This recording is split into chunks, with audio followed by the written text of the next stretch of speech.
just to give you the current situation. I am about to land sa Hague.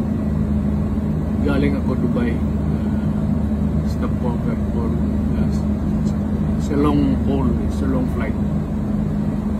Okay ako. Do not worry. And I think this is something to do with the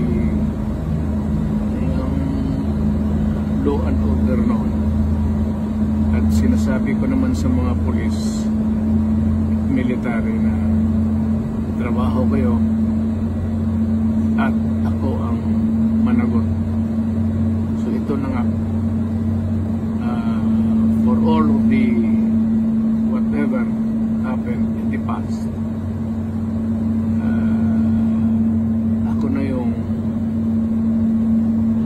nag-front sa ating law enforcement at military. Sinabi ko na I will protect you and I will,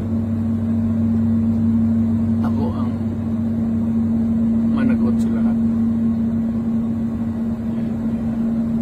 This will be a long legal proceedings, but I say to you,